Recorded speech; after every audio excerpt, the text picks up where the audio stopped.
Lepo pozdravljeni na prvem mesečnem predavanju v letu 2026. Tokrat je naš predavatelj dr. Matevž Košir, ki je v Arhivu Republike Slovenije zaposlen kot arhivist že vse od leta 1990. Med letoma 2005 in 2009 je bil direktor arhiva. Zdaj pa že več let vodi sektor za varstvo arhivskega gradiva posebnih arhivov. Poslanstvo arhivista uspešno povezuje s poslanstvom zgodovinarja raziskovalca. Med tematikami njegovih zgodovinskih raziskav izstopajo deželni stanovi za Kranjsko, zgodovina prostozidarstva in zgodovina čarovnic oziroma njihovega preganjanja na Slovenskem. O čarovniških predstavah, procesih in pregonih v soavtorstvu z Marjeto Tratnikov Lasko je pred 30 leti izdal odmevno monografijo. Lani je izšla še njegova knjiga o čarovniškem procesu v Ribnici, ki se je odvijal na pragu 18. stoletja. V predavanju nam bo predstavil različne kontekste in vidike tega procesa ter temeljni vir za njegovo razumevanje, procesni zapisnik, ki ga hranimo v našem arhivu. Prosim, Matevž. Ja, spoštovane gospe in gospodje, drage kolegice in kolegi, vse lepo pozdravljam. Danes se bomo osredotočili sicer na dva primera čarovniških procesov na Kranjskem, konec 17. stoletja, se pravi že v obdobju po letu 1689, ko je šla Valvazorjeva slava Vojvodine Kranjske. Procesa sta se vršila pred deželskim sodiščem v Ribnici in deželskim sodiščem Gospostva Poljane. Prav, Gospostvo Poljane je bilo v Poljanski dolini ob Kolpi, kjer je stal velik grad v lasti Torjačanov. Danes je to predgrad ob Kolpi. V nadaljevanju bom uporabljal besede Poljane, da se ne zameša s Poljanami, Poljansko dolino pri Škofji Loki. Ribniški proces pa je eden bolj znanih čarovniških procesov na Kranjskem in ne glede na to, da je znan, pa so nam raziskave v zadnjih letih omogočile nove osvetlitve obeh, ki doslej morda še niso bile tako zelo poznane. Zakaj je ribniški proces poznan? Je zato, ker je doživel tudi odmevne interpretacije v umetnosti. Zapisnik ribniškega procesa, ki je bil že omenjen in ki ga hrani Arhiv Republike Slovenije, je bil namreč večkrat objavljen. Prvič ga je objavil Anton Lesar leta 1864 z naslovom Poslednja čarovniška pravda v Ribnici, kar je pa potem odmevalo tako v leposlovju kot slikarstvu. Tukaj bi omenil samo najbolj izstopajoče, ker tega je bilo res veliko. Med drugim je Anton Aškrc leta 1908 objavil daljšo pesnitev Ribniška čarovnica v ljubljanskem Zvonu. In to je bilo v obdobju tudi med letoma 1907 in 1909 je Hinko Smrekar, ki takrat prijateljeval z Aškrcem, narisal tudi več risb kot Polet na klek, priprava na Polet na klek in podobno.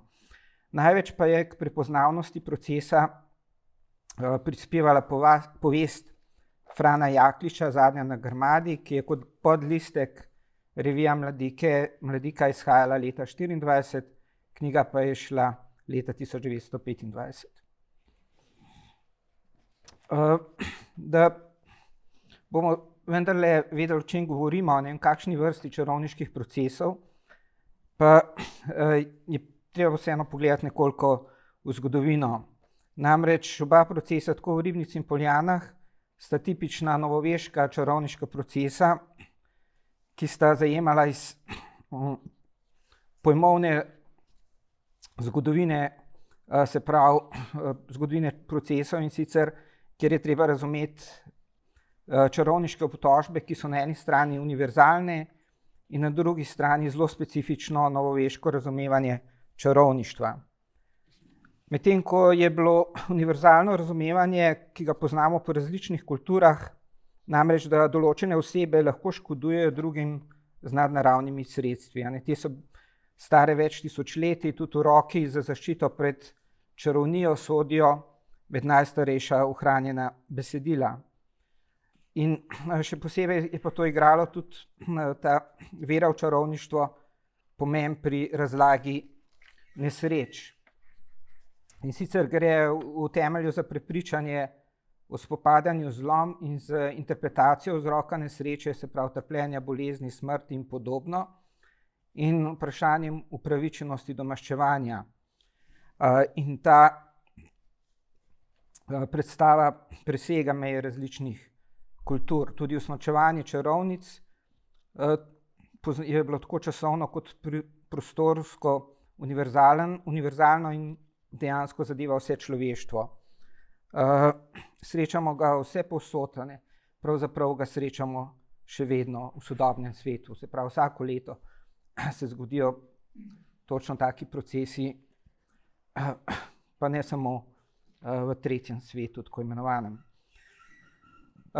Tudi samo kaznivo dejanje ima korenine že v antiki, se pravi od Hamurabijevega zakonika, pa potem do Teodozijevega in Justinijanovega zakonika in kasneje z recepcijo rimskega prava so te zakoni vplivali tudi na pravo renesančne Evrope.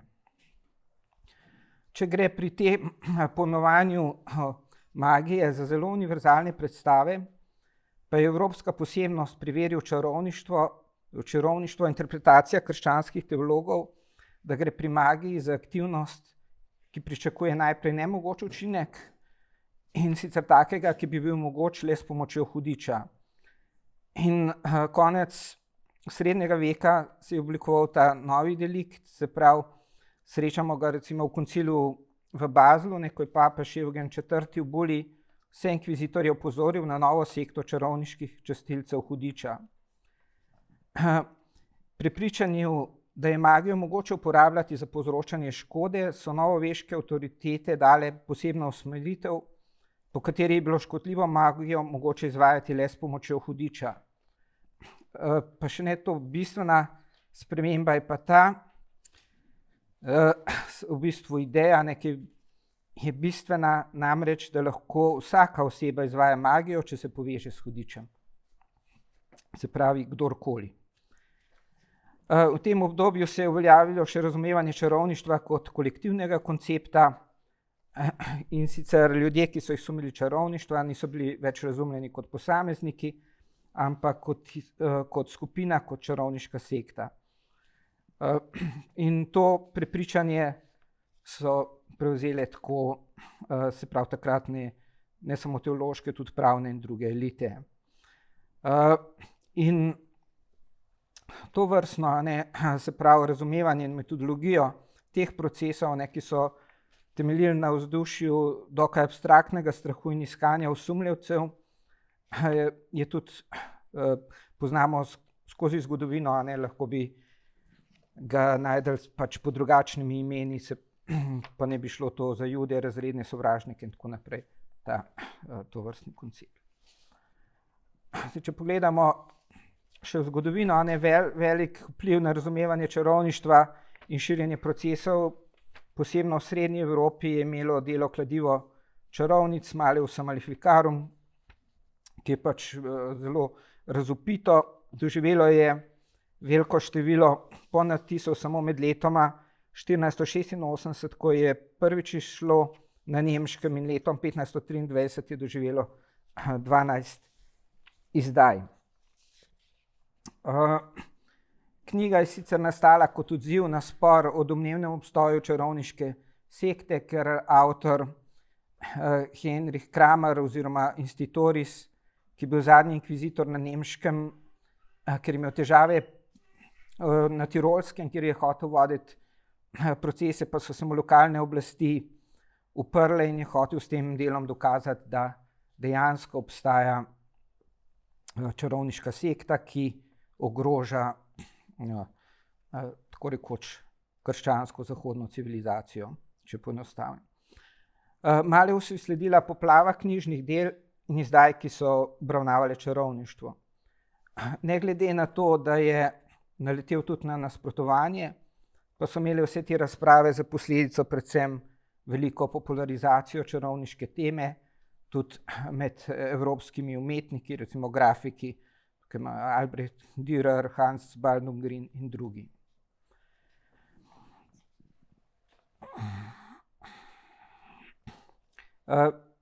Bistvo novega delikta je bil čarovniški shod, se pravi čarovniški shod, in na tem shodu, ki se je imenoval tudi Sabat, in je bil osrednja predstava evropske demonologije. Predstavljen je bil kot satanski kult, satanska orgija, na kateri se pripadniki čarovniške družbe sestajajo s hudičem, ker je pač prihaja do demonskega rajanja, kar je bilo povezano s kolektivnim značajem čarovništvo in ki je jasno neposredno povezano s hudičem. Te shodi naj bi se vršili na skrivnostnih, nevarnih krajih, večkrat povezanih z različnim mitološkim izročilom, kamor so čarovnice in čarovniki potovali z nadnaravnimi sredstvi. Se pravi, ti kraji so bili uddaljeni po 80-100 kilometrov, ne, in tudi več, ne, od kraja njihovega bivanja. In pri tem so se spreminjali, leteli na metlah, burklah, se spreminjali živali in podobno. V velikem delu Kranjske, ne, še posebno pa na Ribniškem, Kočevskem in Beli krajini, je bil tisti kraj, ki mu je šel primat v predstavi v kraju čarovniških shodov, Klek. Ni pa veljal samo za velik del Kranjske, ampak je veljal tudi za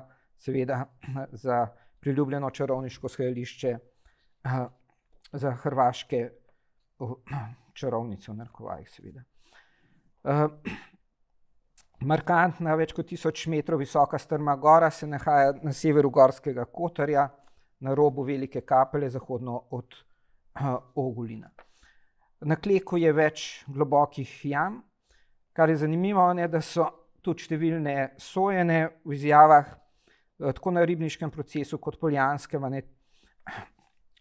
opisovale te jame, kamor ne bi čarovnice nosile vse tisto, kar so nakradle oziroma uničile. Se pravi, žito na polju, grozdje v vinogradih in podobno. Globoki jami naj bi imele zaprto tudi neurje.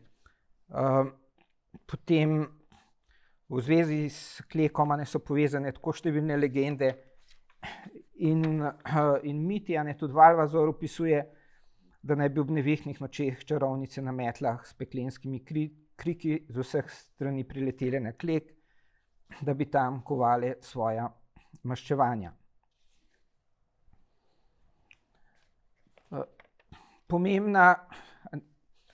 Pomemben temelj za vodenje čarovniških procesov je bila seveda uzakonitev čarovniškega delikta. In sicer tukaj je temeljni zakonik cesarja Karla V. iz leta 1532, poimenovan Constitutio Criminalis Carolina, ki je med kazenske delikte uvrstil čarovništvo, ki pa je bilo še vedno razumljeno bolj tradicionalno kot škodljiva magija. Na sodno prakso pa so imeli vpliv še deželni redi, posebej, ko govorimo zdaj o procesih v 17. stoletju, pa je bil to kazenski red cesarja Ferdinanda III. Iz leta 1656, ki je bil izdan za spodnjo Avstrijo. In so ga pa smiselno uporabljali tudi sodniki v drugih deželah, se pravi tudi na Kranjskem. Čarovništvo je pojmoval povsem v diaboličnem smislu kot pakt s hudičem in predpisal je pa tudi natančen postopek čarovniškega procesa skupaj z 20 vprašanji, na katere je moral odgovoriti obtoženi, kot na primer kdaj in kje je sklenil zvezo s hudičem in podobno. Vseboval je tudi vzorec končne sodbe. Iz procesov tako v Ribnici kot Poljanah se da potegniti sporednice med tem vzorcem in načinom vodenja postopka. Če še mogoče naredimo en kratek prelet čez zgodovino procesov na hitro. če pogledamo srednji vek, v srednjem veku sicer poznamo tudi čarovniške procese, so bili še redki, niso bili pa formalizirani. Ne glede na to, pa poznamo se prav tako procese, kot tudi primere linčanja pod obtožbami in čarovništva. Ampak zasledimo jih tudi v drugih deželah, se pravi, ne samo, če govorimo recimo o Evropi. Medtem ko pa pravo obdobje novoveških procesov, oziroma pač tovrstnih procesov, je novi vek, in sicer o pravno-legalnih čarovniških procesih v Evropi lahko govorimo od leta 1430 pa do leta 1780, se pravi dolgo obdobje, približno 350 let. Epidemična množična preganjanja so se najbolj bila izrazita v Franciji in nemških deželah, kjer so dosegla vrhunec med letoma 1560 in 1670. Posebno hudi so bili procesi na Nemškem. S tem, da je povsod bilo značilno, da je intenzivnost pregonov nihala glede na kraj in časovno obdobje. Če pogledamo avstrijske alpske dežele, je bil prvi manjši vrh procesov dosežen leta 1620. Tega leta je bilo v avstrijskih deželah sojeno 100 osebam, drugi večji val je pa sledil leta 1670, ko je bilo med letoma 1670 in 1680, ko je bilo sojeno okoli 300 osebam. Število žrtev ocene se razlikuje nekako od 50 do 80 tisoč oseb. Od teh je bilo od 70 do 80% žensk,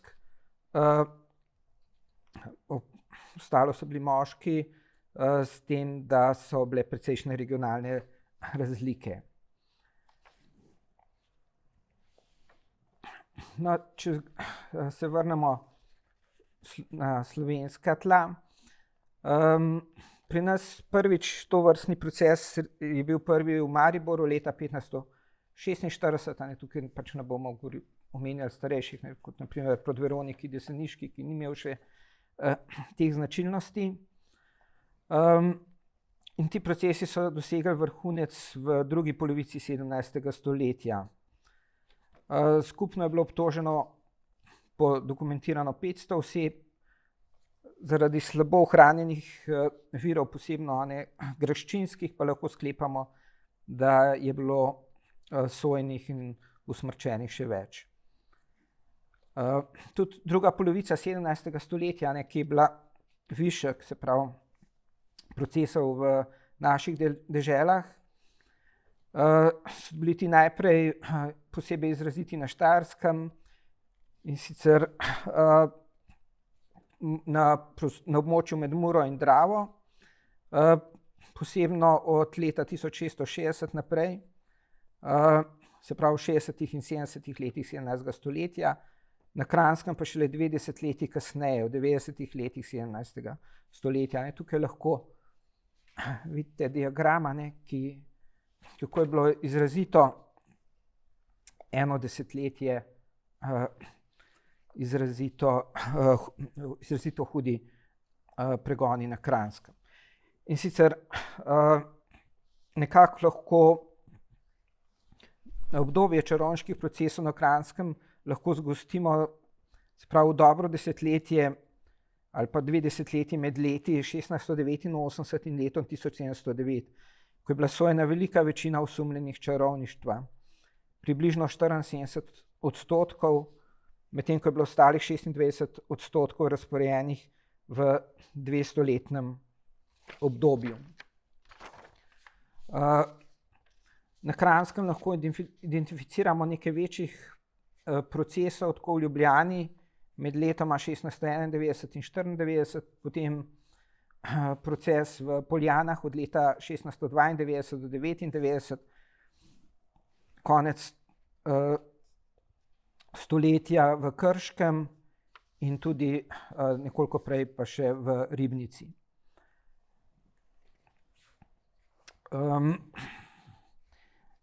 Zdaj, mogoče bi kdo rekel, da gre tukaj za pomanjkanje virov, pa vendarle temu ni tako. Veliko dejstev, tako z ljubljanskega procesa, kot tudi sicer kaže, da so bila dejansko 90. leta tista, kjer je prišlo do razmaha procesov. Namreč konec 17. stoletja kaže na zaostrovanje sodne prakse na Kranjskem. Tako je leta 1689 krvni sodnik v Ložu in Snežniku še izpusti več osumljenih čarovništva na prostost. Sicer so ga kasneje osumljali korupcije, ampak ni imeli za njega kakšnih posebnih posledic.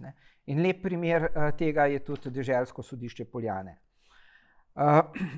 In sicer leta 1679 je v Poljanah krvni sodnik še oprostil dve ženske, in sicer Kantro Mantelj in Uršo Valenčič, obtoženi čarovništva. Oproščeni sta bile pa ob poroštvu. To je bil običajen postopek, ki ga srečamo tudi na Štajerskem, tudi v 17. stoletju, zelo podobne primere. Isti dve sta bile pa kasneje, se pravi dobro desetletje zatem ponovno prijeti, in sicer v začetku 90. let, ko so se razmere očitno spremenile. Povod za začetek procesa naj bi bilo po izjavah sojenih večkratno hudo neurje s točo, ki je naredilo veliko škodo in je prvič pustošilo leta 1690. In prvi procesni spisi so pa ohranjeni potem iz septembra leta 1692. Prvi sta bile sojeni Katra Mantelj in omenjena Urša Valenčič. In z njima se v bistvu začne plaz sojenj, ki se ne ustavi do srede leta 1699, praktično. Obsojena Katra Mantelj je naznanila županovo ženo Uršo Radeško, ker naj bi s čarovnijo povzročila bolezen njenih hčeri. Urša je bila potem sojena na procesu septembra 1692, se je zagovarjala, da se je z njeno hčero srečala v pijanosti, kjer sta se sprli in tako naprej. Seveda to sodnika ni posebej zanimalo in po mučenju je priznala, da se je udeleževala čarovniških shodov na Kleku, kjer se je poročila s hudičem. In seveda priznala je, da na Kleku srečala številne sovaščane oziroma znance iz okolice. In tako se je proces hitro razširil na druge osumljence. Konec septembra 1692 je sodišče sočasno vodilo postopek že proti 8 osumljenim čarovništva. Število naznanjenih pa se je hitro večalo. Do oktobra 1692 je iz procesnih zapisnikov razvidno, da je bilo takrat v procesih zaradi čarovništva usmrčenih že 5 žensk, v gradu pa je bilo zaprtih še več oseb. 10. oktobra 1992 je bilo na sojenju krvnega sodišča za zaprtimi vrati sprejeta smrtna obsodba še za 6 žensk, med njimi tudi za omenjeno Uršo Radeško. Kar je značilnost teh procesov in krutosti, namreč osebe, ki so bile priprte, in so naznanile veliko število drugih, da so jih srečali na Kleku, so se potem morali soočiti z njimi. Oni so prijeli te in je bilo veliko primerov, ko so jih pripeljali v zapor in so te ponovile, da so jih videli na Kleku. To je bil nek tak način dela. Urša je bila stara 60 let, poročena, mati 3 otrok. Se pravi, in je bila skupaj še 6 obsojena na smrt. Samo smrtitev ni bila izvršena takoj, ker se je grmada podrla zaradi dolgega deževja. Rabelj je pa dobil mrzlico, tako da so prestavili izvršitev sodbe za 3 dni. Pred izvršitvijo so javno potrdile točnost obtožb in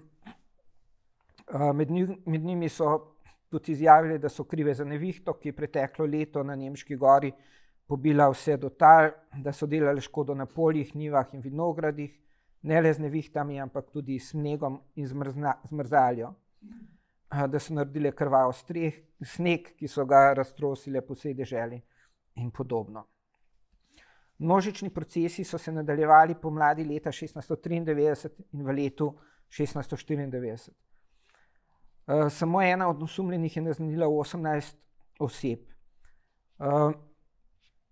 V letu 1994 so bili potem najintenzivnejši procesi marca in aprila in skupaj je bilo v tem obdobju pred sodiščem obsojenih na grmado več 10 čarovništva obtoženih, med njimi tudi vsaj 6 moških. Sami procesi se niso bili razporejeni enakomerno čez vse leto, ampak so bili intenzivni le nekaj mesecev. Nato so se pa spet nadaljevali, včasih šele potem naslednje leto. So pa vsi med seboj povezani, saj so bili sojeni ovadeni na predhodnem procesu. No, tukaj imam tudi mogoče en primer sojenega iz leta 1994. Zanimivo je pač zato, ker je izjemoma bil sojen moški Ivan Lilek, kovač iz Stanče gore, podložnik komende Črnomelj. Namreč deželsko sodišče Poljane je imelo tudi moče samega sodišča je bilo večje kot moče samega gospodstva. Njega je ovadil sojeni Mihael Majer, potem Marina Strina in pa žena Iva Valentiča. Recimo za tiste, ki so bili sojeni v zadnji fazi tega procesa, se pravi proti koncu 17. stoletja, nekateri so bili ovadeni v čestih in še več oseb, ki so bile že sežgane pred tem. No, recimo on je bil, njega so ovadili 3. Najprej so ga zaprli v gospostvu Črnomelj, kjer je bil zaslišan, nato pa so ga pripeljali v grad Poljane, kjer je bil sedež deželskega sodišča. In tam ga je zaslišal cesarski krvni sodnik za Kranjsko, takrat je bil to Ivan Jurij Samberger, ob prisotnosti Marka Bišola. Marko Bišol je bil pač predsednik sodišča, nekaj bom tem še več povedal, kar me je določen. In pač predsedniki niso bili zdaj samo recimo iz sodišča Poljane, če je bil proces v Poljanah, ampak so bili Tržani iz Predgrada, iz Črnomlja in še kje druge. Tudi v Ribnici srečamo celo kakšne iz Kočevja, kakšnega predsednika in podobno. Osumljeni je bil najprej zaslišan zlepa, ne pove, če je kdo ga je zapeljal in tako naprej. Izjavil je pač, da ni noben čarovnik niti veščar. Kar je zanimivo pri teh zapisnikih je tudi to, ker so bili zapisani so sicer v nemščini, ampak jasno je, da so bili vodeni v slovenščini.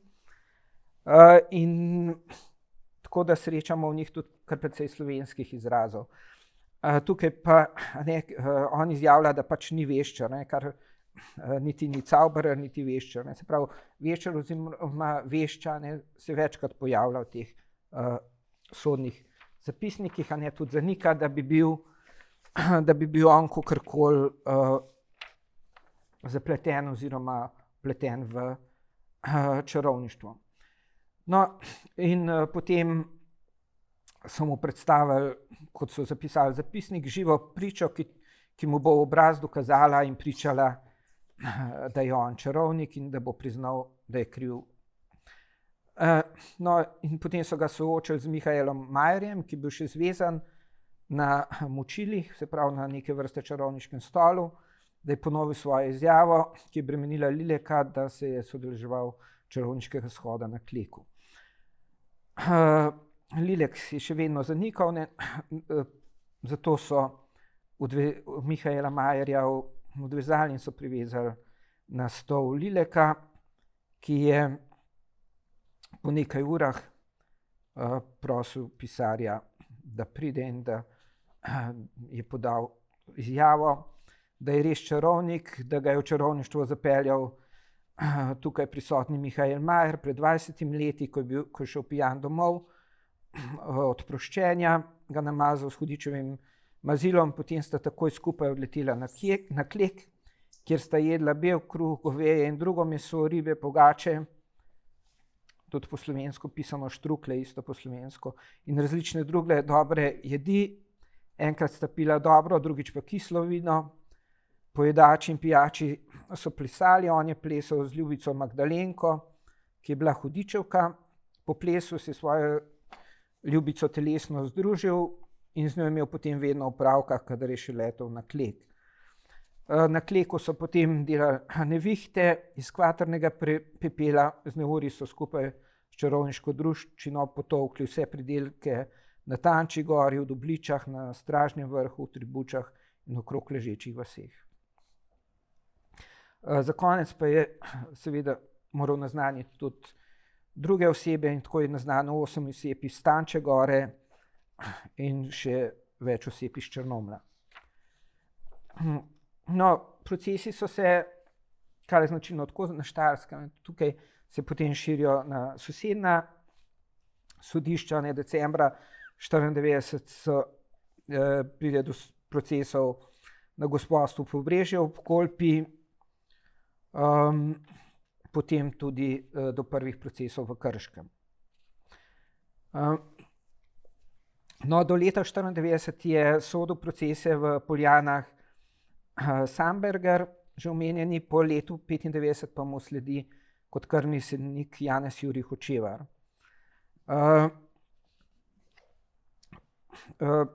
Tudi notranja avstrijska vlada takrat ugotavlja, ko ga nastav, da se je čarovništvo v deželi Kranjski močno razširilo in da je treba to pregreho kaznovati s resnostjo in brez pregleda ali čakanja.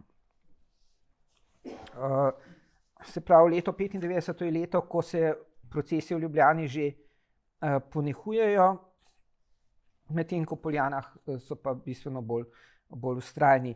No, kar sem hotel omeniti, recimo v Ljubljani leta 1991, ko so se začeli procesi, še niso imeli čarovniškega stola in so ga dali šele izdelati, ne, in se tam vidi, koliko so imeli stroškov s tem in tako naprej.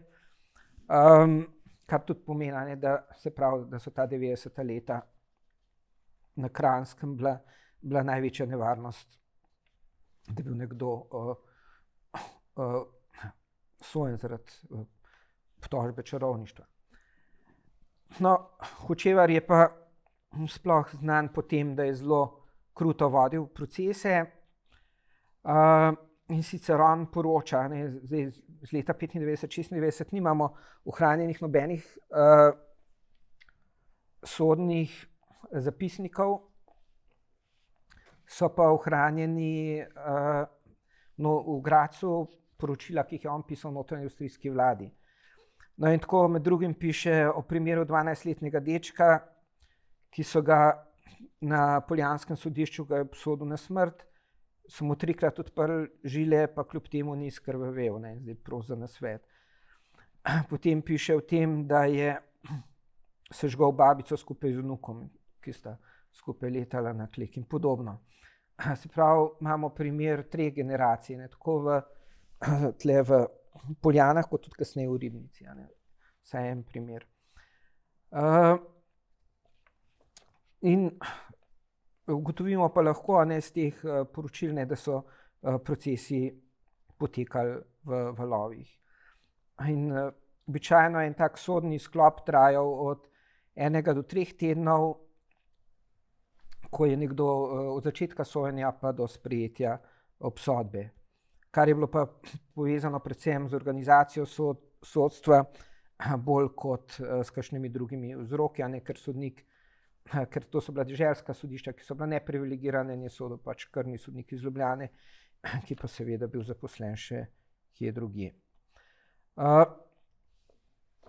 Po tem letu lahko pride do krajšega premora ali pa pomanjkanja virov, vsekakor pa so se procesi v Poljanah spet razplamteli leta 1699. leta 1700 pa v Ribnici. Hkrati s procesom v Ribnici pa leta 1701 poteka že množično zapiranje v Krškem, kjer je bila tistega leta grajska ječa polna in je morala grofica Turjaška zapirati osumljene tudi v svojo lastno hišo, ker so bili zapori polni. Kar je pa zanimivo, da ta val procesov sovpada z velikim pregonom čarovnic, ki se je začel leta 1698 tudi v Zagrebu.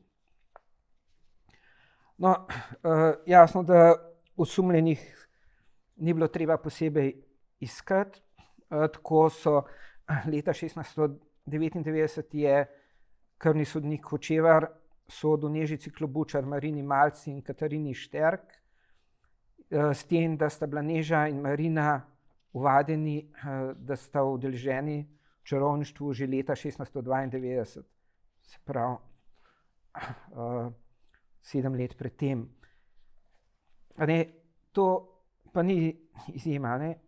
Podoben primer poznamo recimo iz Hrestovca, kjer je leta 1661 pride do velikega procesa, kjer je zelo veliko naznanjenih, niso bili pa sojeni. Sojeni so bili pa potem šele leta 1673, se pravi več kot 10 let zatem. Vmes je bilo pa zatišje. S tem, da so leta 1661 nekatere celo izpustili pod prisego in so bili potem ponovno 1673 sojeni.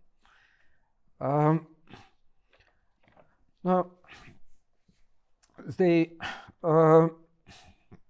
postopek proti tem trem se je vodil kot običajno. Po mučenju so priznali, da so hudiču zapisali dušo, se odpovedali Bogu in vsem svetnikom in pravi katoliški veri, da je bil hudič mrzel in kosmat in podobno. Opisovali so pač pojedino na kleku, da jemljajo žito, vino in drugo mojstersko z hudičevo umetnostjo, z nevihtami, vetrom in podobno.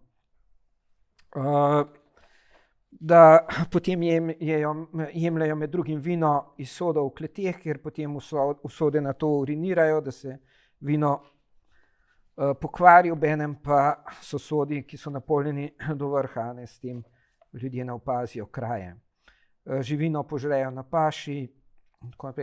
Te 3 osumljene so same naznanile 80 drugih oseb. Nekle na levem je en tak seznam, lepo po vaseh in kateri so iz vsake vasi, ki so jih srečali na kleku.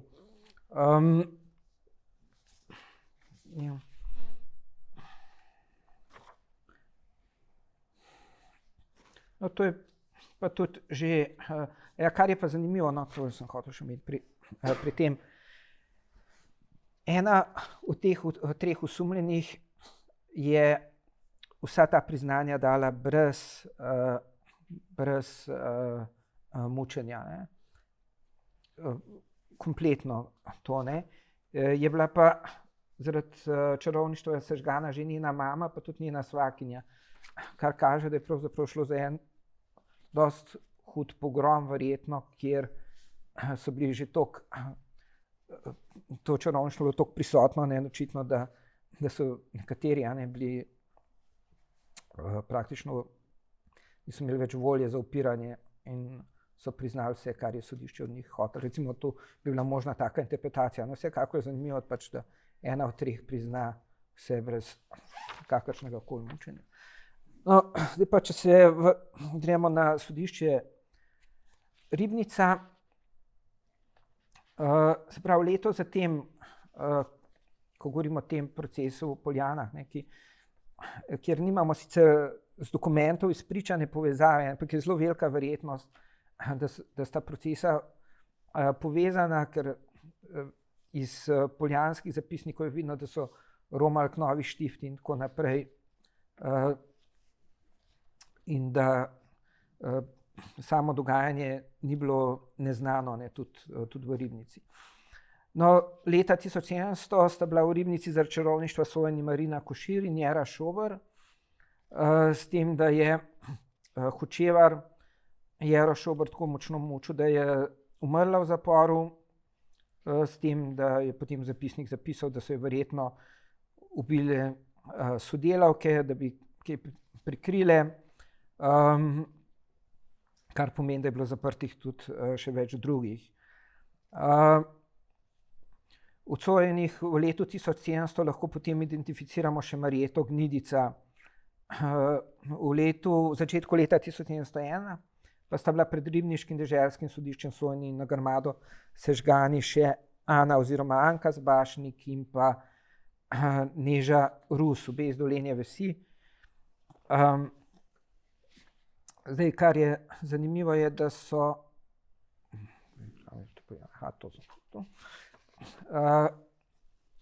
sprav ta verižna, se vidi, kako so sežgane na prejšnjih procesih potem naznanile naslednje.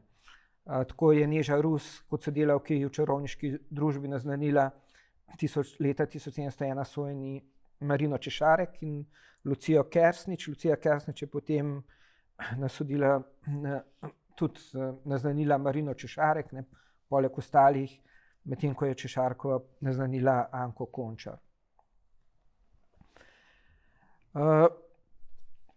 Se pravi, sam povod je bila že proti Marini Češarek, ki je najbolj znana ribniška čarovništva, je bila, da sta jo že dve, kot je zapisal deželno-knježni sodni pisar, naznanili, da sta jo videli v čarovniški družbi, obenem pa so to potrdili tudi svojo smrtjo. Poleg tega je pa bremenilo tudi dejstvo, da je bila že njena mati Marjeta Gnjidica sežgana zaradi čarovništva. S tem, da se je Marina zelo upirala kakršnemu koli priznanju, skušala se je tudi rešiti obravnave s trditvijo, da je noseča. Osebe, ki so bile noseče, ženske, niso bile sojene, in dokler niso rodile. Tako poznamo iz Ljutomerja primera, ko so bile 3 izpuščene in po daljšem obdobju pa sodišče tudi marsikdaj izgubilo interes za nadaljevanja procesa, ko je pač ta protičarovniška evforija popustila, tako da celo niso prišle potem, niso bile ponovno sojene, bila pa ena kasneje linčana strani kmetov. No, in tukaj se pa Češarkova skuša izgovarjati na nosečnost, potem je sodišče imenovalo 3 izkušene ženske, verjetno tiste, ki so pomagale pri porodih, potem je zaslišalo tudi večje število prič, iz česar je bilo zaključeno, da ni noseča, in potem so jo maja 1701 posadili na čarovniški stol, kjer je priznala čarovništvo, letanje na klek in vse, kar je sodišče hotelo od nje, s tem, da je pač naznanila tudi sodelavce, med njimi tudi precej moških, posebej zanimivo je bilo pač to, da je med njimi naznanila tudi beneficiata pri Novi Štifti, Lamuta, ki je potem pobegnil, da ni prišel pred sodišče.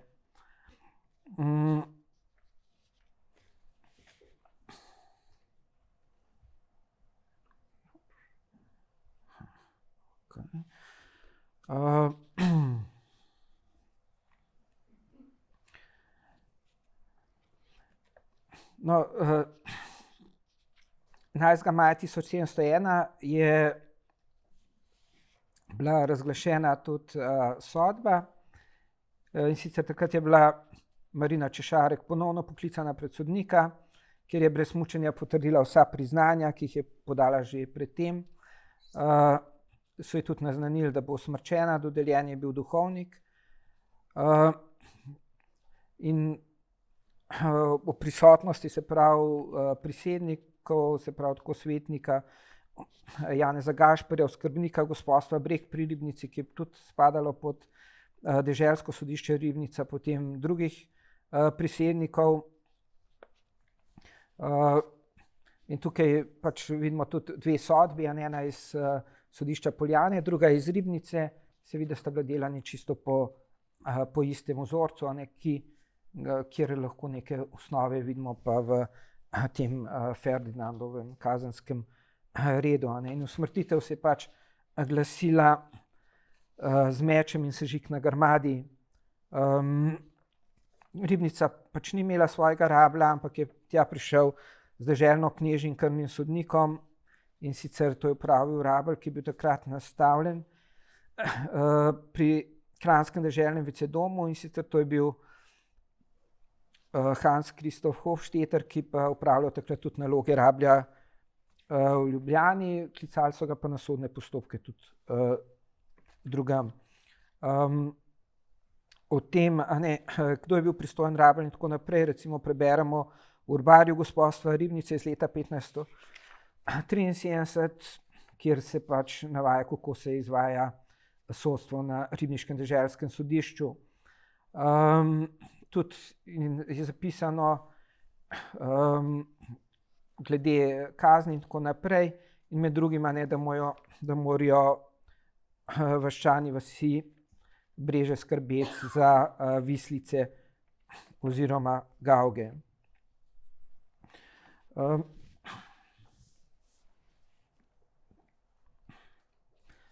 Zdaj bi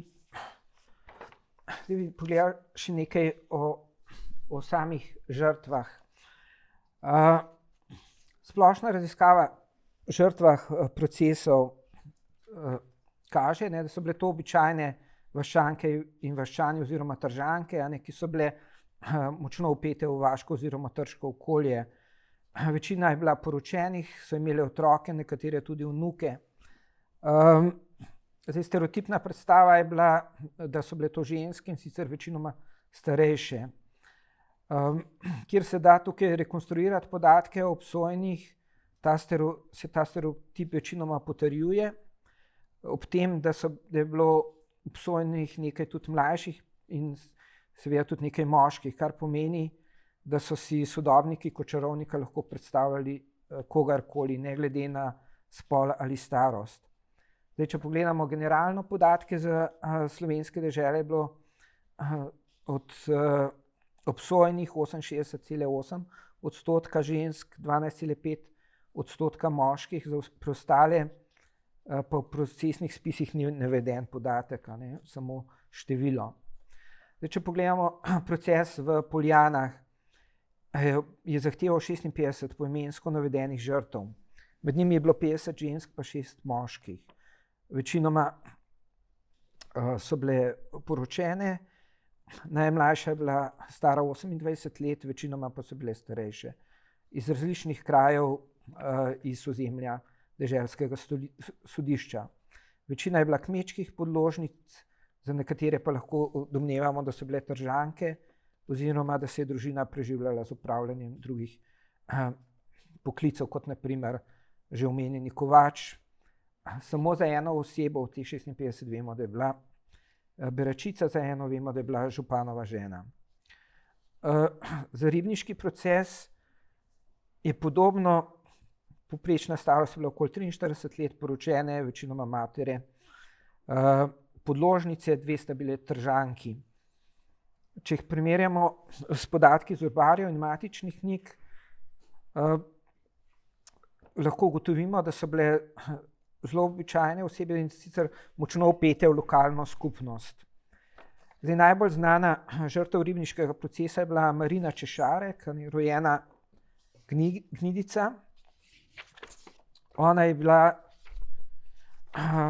v času sojenja je bila stara 40 let. Marinina starša Marjeta in Nikolaj Gnidica, v njih najdemo precej podatkov iz matičnih knjig, in sicer bila sta botra številnim otrokom v Ribnici, v trgu, in tudi sicer več kot običajno. V zelo različnih kombinacijah. Bila sta povezana s številnimi drugimi družinami, kar je zanimivo, tudi očitno z grofico Trilek. Zdaj, družina Gnidica, kot sem že omenil, živela v Trgu Ribnica. Poleg Marina je imela sestro Ano, ki je bila krščena leta 1664. Sama Marina se je poročila z Anžetom Češarkom, tudi iz Trga Ribnica, in zdaj, kot lahko ugotovimo, on je bil čevljar, imela sta 6 otrok. Zdaj, po matičnih knjigah nam je uspelo identificirati 3 otroke. In sicer avgusta 1679 je rodila hčer Marino, marca 82 Ano, pa februarja 87 še sina Matijo. Kar je pa zelo zanimiv podatek, je pa to, da je bila vsem 3 otrokom krstna botra, grofica Ana Katarina Plemenita Trilek, rojena Kobencel.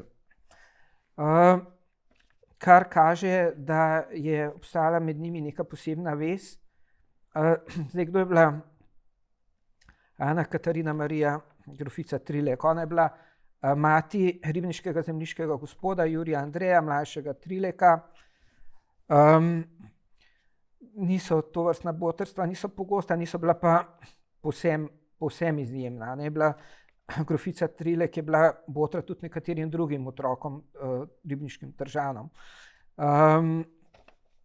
Ona je potem, ko je njen sin prevzel gospodstvo in vodil gospodstvo, je ona se preselila v Trg Ribnica, kjer si je zgradila hišo, hlev in kaščo. Ker pa je bil pač Andrej, njen sin, veliko potoval okrog, je pa v času njegove odsotnosti tudi ona vodila gospodstvo. Je pa umrla leta 1693, kar je zdaj zanimivo, njen mož, od grofice Trilek, je začel graditi cerkev v Novi Štifti, ki je potem dokončal njegov brat, medtem ko pa njen sin je pa znan po svojih ekscesih, tudi v največjem plemiškem sporu na Kranjskem v tistem obdobju, s odločitvenem postopku z Suzano Galemberško. Je bil pa v obdobju, ko je bil proces že zelo bolan, zaradi svojih erotičnih podvigov na Dunaju in drugod, je dobil sifilis in je tudi umrl prav v času procesa. Samo gospodstvo pa ni igralo neke bistvene vloge pri procesu. Dejansko je bila tukaj vloga deželsko-knježnega krvnega sodnika, samo sodišče je imelo, ker je pač oskrbnik sodišča je samo prijel tiste, ki so bili naznanjeni. Ampak toliko malo za kontekst. Tudi s tem, da je gospodstvo Ribnica bilo takrat zelo imenitno, ne samo, da je bil velik grad, imeli so skrbnika, pisarja, lovca, paža, komornika, krojača, kuharja, vrtnarja, hlapcev, dekle, vse tako naprej. Mogoče še ena zanimiva zadeva, ki bi jo namreč zapisnik, pač ta zapisnik je čarovniškega procesa v Ribnici. Gre dejansko za izjemen dokument, ker je tako popoln, kot so le redki. Na Kranjskem nimamo tako dobrega dokumenta. Imamo vprašanja in odgovore. Pisan je bil sočasno skupaj s preiskavo, s vprašanji in odgovori ter navedbo vseh postopkov. Se pravi, krvni sodnik je vodil, Hočevar na tem primeru je vodil postopek skupaj z Rablom v prisotnosti pisarja. Lahko se vprašamo zdaj, zakaj je bil pa pisan zapisnik. Ker seveda stvar ima zelo logiko. Najprej ima postopkovno logiko. Sodnik je namreč sodbo izrekel šele po zaključku preiskave skupaj s prisedniki. Prisedniki so bili pa prisotni samo pri sprejetju sodbe in pri javni razglasitvi sodbe. S procesom so se dejansko seznanili s pomočjo tega zapisnika in priznanja, ki ga je ta dala potem še prostovoljno pred sodiščem, ker ga seveda brez mučenja morala potrditi že tisto, ki je dala predvsem že pri mučenju, in tako da prisednikom ni ostalo drugega, kot da priznanju verjamejo in potrdijo predlagano kazen. Ne. Zdaj, prisedniki so bili iz lokalnega okolja, niso bili vedno navdušeni nad procesi, so se marsikdaj tudi upirali tudi zaradi nekih zasebnih interesov, zaradi sorodstvenih vezi in tako naprej. Se pravi, medtem ko je zaslišanje preiskava potekala tajno, pa je bil zaključek, da je osumljeni znova brez mučenja potrdil priznanje in sodba javna. Kar je pa še potem posebej zanimivo, je pa tukaj nekaj, je verjetno vplivalo na to, da je ta zapisnik res tako dobro narejen, je namreč to, da se je leta 1700 je prišlo do spora med krvnim sodnikom Hočevarjem in pisarjem Remikom, nekateri pač ga tolmačijo tudi kot Ravnika, kar je težko, ampak pisano je kot Remik v zapisnikih. Zanimivo je to, da je on pisal vse zapisnike, tako v Poljanah kot v Ribnici, ne glede na to, da so vodili to procese različni krvni sodniki. No, ampak leta 1700 se zaplete spor s krvnim sodnikom Hočevarjem in ker ga ni vključil v nekatere sodne postopke, ni sicer jasno točno katere. Notranja avstrijska vlada je potem na to reagirala, poslala vicedomu v Ljubljano, naj ga sodnika opozori, in Hočevar je bil potem prisiljen, da je pisarja ponovno vključil v sodni proces. In verjetno je zato bil ta zapisnik potem pisan toliko boljši. S tem, da je vlada leta 1701 potem postala pozorna na to in je poslala dopis vsem deželnoknježnim krvnim sodnikom, naj vodijo kazenske postopke in zapisnike dosledno in zapišejo vse, kar se zgodi v kazenskem postopku, ker je bil Hočevar osumljen, da je kršil tudi postopke med drugim. In to je zelo verjetno vplivalo tudi na to, da je ta zapisnik tako vzoren. No, zdaj lahko še na kratko nekaj o Janezu Juriju Hočevarju. Tudi v tem obdobju, on je bil v Novem mestu, pravo je študiral na univerzi v Padovi, kjer je leta 1986 doktoriral. Najprej je bil odvetnik kranjskih deželnih stanov, leta 1995 je potem nastopil službo kranjskega oziroma deželno-knežjega krvnega sodnika na Kranjskem.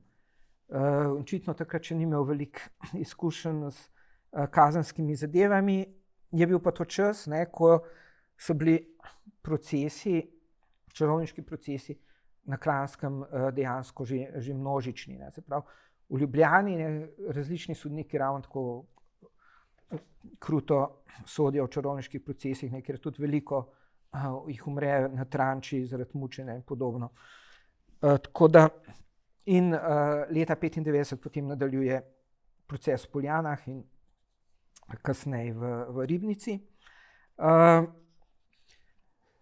Seveda pa ni bil, medtem ko je v zvezi s njegovim vodenjem procesov, ne samo proti čarovnicam, tudi drugimi, ker je bil on precej zaposlen. Se pravi, tako v Idriji je sodil zaradi kraj Cinobra, potem je sodil več primerov zaradi nekih tolvajskih skupin, zaradi tomorov in podobno, je bil zelo zaposlen. In na njegov račun je prišlo veliko pritožb, tako da je bil leta 1703 suspendiran strani notranje avstrijske vlade.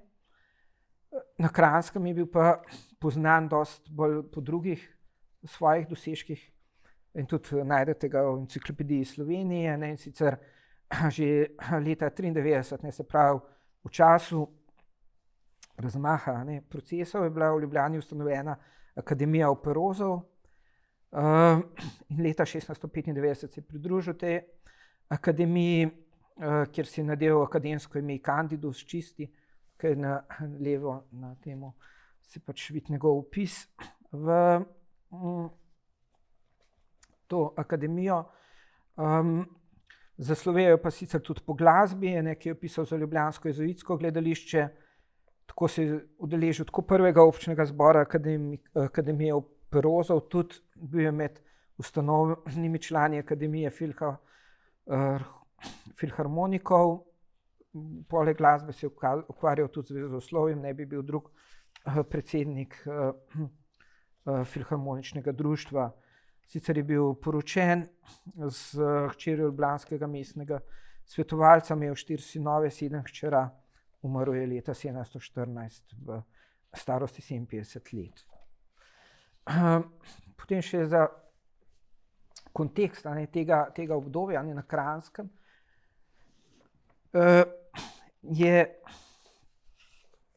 kaže povedati še to, da je se prav ta del procesa, posebej na Kranjskem, sopada z obdobjem izrazito slabega vremena, kar je tudi značilnost nasploh za obdobje, se pravi obdobje čarovniških procesov tudi drugje v Evropi, posebej na Nemškem so narejene raziskave, zelo zanimive raziskave, ki kažejo na te povezave z zmrzaljo in tako naprej, slabimi letinami in draginjo in procesi. V tem obdobju so tako ledeniki so se povečevali, nižje temperature, so bile slabo vreme imelo za posledico draginjo, lakoto, posebno izrazito v severni pa srednji Evropi. Zaradi hladnih pomladi in krajših poletij in tako naprej. To je pač tudi obdobje tega Mauderjevega minimuma, ko je bila tudi izjemno nizka sončna aktivnost. Tako to dinamično in slabo vreme v 80. in 90. letih 17. stoletja lahko ugotavljamo na Kranjskem, tako z Valvazorjevih, Dolničarjevih opisov, pa tudi vizitacijskih zapisnikov. In to je imelo potem za posledico pomanjkanje žita, pa tudi draginjo. In največji čarovniški pregoni na Kranjskem dejansko sovpadajo s tem obdobjem hude draginje. Leta 1690 je bila cena mernika žita na Kranjskem 54 krajcarjev, leta 1695 je dosegla kar 152 krajcarjev, kar je bila najvišja cena v 100-letnem obdobju. In podražila so se pa tudi vsa ostala živila. Predvsem vzrok za to so bile pa na eni strani slabe letine, na drugi strani pa razvrednotenje denarja. In s tem bila pač povezana tudi rastoča revščina, pomanjkanje in tudi dovzetnost za iskanje krivcev za nesrečo. Po letu 1700 pa so spet cene žita padle, ker so bile spet letine boljše. Več o samih teh dveh procesih si pa lahko tudi preberete tako v ribniškem kot poljanskem procesu, pa v knjigi Demonski ples na Kleku, ki jo leta 1924 izdal Muzej Ribnica. Najlepše se vam zahvaljujem za pozornost.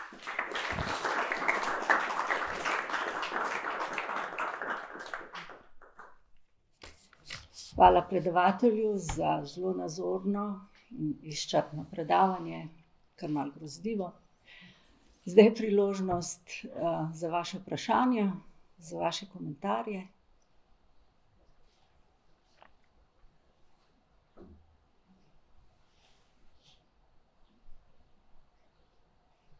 Se pravi, da je bilo predavanje dovolj nazorno, dovolj izčrpno, da ni. Aha, prosim.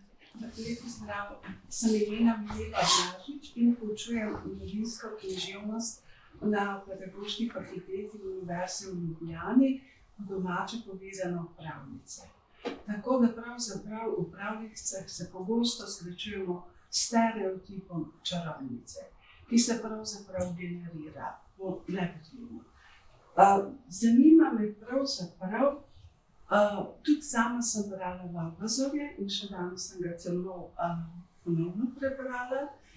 Ukvarjam se tudi z motivom Antigone, Ivane Orleanske, pravzaprav Mulan, tudi Alenčice, Gregčeve sestrice, tudi s celjskimi groficami in pravzaprav obstaja vzorec. Kadarkoli je ženska hotela vstopiti v tradicionalno družbo kot ženska, to je tudi esej Slavoja Žižka od Antigone do Ivane Orleanske, so jo prvo obtožili pravzaprav prešuštva, potem čarovništva in tretja točka, tudi Veroniko Veseliško, Ano Cesko, pravzaprav, pa tudi Barbaro Cesko, marsikatera je tudi končala ali Grmadija in Popljena. Pravzaprav prepoznavamo vzorec. Ko ženska želi kot ženska vstopiti v tradicionalno družbo, je deležna stereotipov. Prosim, Matevž, za tvoje mnenje. Ti stereotipi se tudi danes generirajo. Revija Cicido ima rubriko Vrtec po veseli kravi, ki je tako prikazana. Revija Cicido ima grozno šolo, uči grozna učiteljica in tako naprej. Ja, vsekakor je zanimiva povezava med temi predstavami. Dejansko se je ta svet delno preslikal nek pravljični svet. Ja, ne. kuhanje toče. Ja, recimo kuhanje toče, ampak tudi ko se bere recimo zapisnik Poljanskega procesa, ne, in ko tam opisujejo vse, kaj se jim dogaja, ne, to na trenutke deluje dejansko precej tako bajeslovno, dobesedno, ne, se pravi. In tudi če se pogleda, kako se to prenese, tudi če se pogleda recimo Trdino bajke in povesti o Gorjancih. Tam not se najde veliko zdaj tega, tako okleku kot teh predstav. Ne. Tudi če boste šli v Belo krajino pa vprašali, starejši ljudje vam bojo še vedno vedeli povedati marsikaj, kar recimo se tukaj najde v enem sodnem zapisniku. Tako da je en del tega se definitivno je najdel dejansko mesto v pravljičnem svetu, ne, po pravljični tradiciji srednjeevropske, naravno zdaj sam Janko pa Metka, pa še tako naprej, pa še marsikaj drugega. Ne. To bi bil recimo moj komentar. Seveda je pa to tema, ne, ki zahteva vsaj eno predavanje že sama po sebi. Vse imamo nekaj pravnikov, pa bi jih prosila tudi mnenje. Ali je izsiljeno priznanje pravnomočno?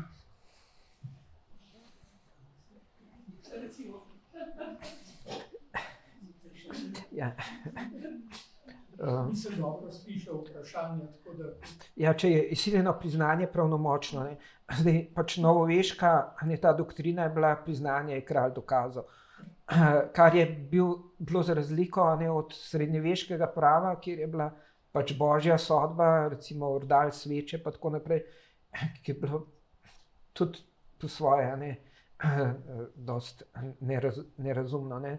Ampak pač novoveška doktrina je bila pa drugačna, ampak mogoče Marko bi ti kaj več povedal o tem.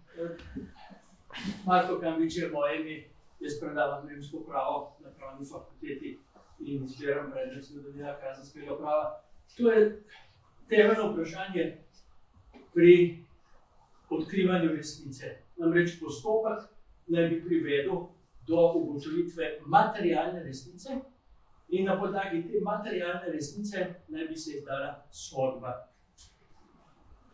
Kako so do tega prihajali, je bilo po preteklosti različno. To, kot je že današnji predavatelj povedal, dokazovanje je bilo različno. Od zelo racionalnih sredstev do za današnji čas iracionalnih božje sodbe so tipičen primer. Z roko si moral stati na križu z nasprotnikom, kdo je prej roke povesil na tistega božanstvo pokazalo, da nimam prav, če zelo poenostavno. Potem so pa vendarle ugotovili, da je to zelo iracionalno, čeprav se je v čarovniških procesih to še ohranilo. Recimo čarovniška kopel so rekli, čarovnico so zvezali in so jo vrgli v ledeno vodo. Saj imamo tudi v literaturi primer. Potem je bilo pa različno, ponekod so rekli, če plava, je kriva, zato ker čara in se s tem rešuje. Drugi so rekli, če je potonila, potem je pa dokazala svojo nedolžnost, kaj je to pomagalo. Se pravi, tukaj je veliko iracionalnosti ki jo najdemo pa še potem, ne, zanimivo je, kolega rekel, dež je namočil grmado in zbolel je raven, ne. Včasih so to šteli kot neke vrste božjo sodbo, ne, in zaradi tega smrtne kazni niso vršili. Recimo, znani so primeri, ko so obešali, če je vrl počkan, potem niso ponovili smrtne kazni, ne. No, skratka, jaz moram reči, da vendarle, ko zdaj presojamo za nazaj, so to za mene velike stranpoti. Če mi gledamo zakonodajo, recimo Konstitucija Kriminalis Karolina, ona ima ogromno varovalk, ne? Pri mučenju mora biti prisoten zdravnik, pove se, kako je treba mučiti, pove se, kdaj je treba mučiti. To ni bilo tako, da bi te kar dali na mučilno napravo. Morali so biti izpolnjeni indici. Indici so bili pa ponekod taki, da bi že skoraj dan zadostovali za obsodbo. Če so te našli po domnevnem, kot domnevnega storilca, ne, ko si šel z kraja zločina z okrvavljenim orožjem, z okrvavljenimi oblačili, če so pri tebi našli stvari usmrčene in tako naprej. Skratka, ni šlo kar tako. Sodnik je bil inštruiran, da mora posebej vprašati, če lahko obdolženi dokaže, da je bil takrat, ko se je zločin zgodil na kakšnem drugem kraju, se pravi, alibi. To so vse moderna, bom rekel, moderni principi, ne. Ampak problem je pa bil, ker v teh procesih, to pa je znano, zgodovinsko potrjeno, so šli pa popolnoma v drugo smer in tega niso upoštevali, ne. Ampak to je bilo že včasih, ne, proti heretikom, suspicijo violenta, se pravi, tam obrambe skoraj da ni bilo. Ne, tukaj se kaže pa totalitarni sistem, ki ga pa vidimo, ne, praktično do današnjih dni. Politični procesi v nacistični Nemčiji, v komunistični Jugoslaviji, enako. Vsi rekli so ti, niso rekli, da je to si naklek, ne, rekli so ti, družil si se s protirevolucionarnimi elementi, si tuj agent in tako naprej, zdaj se pa brani. Ne. Samo še nekaj bi rekel, da ne bom predolg, ampak se mi zdi zelo pomembno, da je to vprašanje odkrivanja materialne resnice in vprašanje priznanja zelo pomembno tudi danes, pa se tega ljudje sploh ne zavedajo. Tudi v Sloveniji ta sistem je prišel iz Združenih držav Amerike, namreč priznanje krivde. In pogajanje o tem. Ja, pogajanje o priznanju krivde, ampak kaj se na koncu zgodi? Zdaj bom zelo poenostavil, prosim, ker bi lahko enono predaval. Če boš priznal, ti bomo zmanjšali kazen. In tukaj se praktično dokazni postopek ne izvaja. Imamo sicer odločbo Ustavnega sodišča, da ni se ugotavljala resnica, ampak dejstvo je, ko priznaš zato, da ne boš dobil hujše kazni. In jaz mislim, da je to podobno kot pri mučenju. Marsikdo je priznal zato, ker se je bal mučenja. Imamo tukaj primerjene gospe, ki se sploh ni dala mučiti, ker je vedela, koliko je ura, bo direva še ustrajal 4 dni moški, potem je pa podjel vse popolnoma jasno. In tukaj je podobno. Praktično se resnica sploh ne ugotavlja.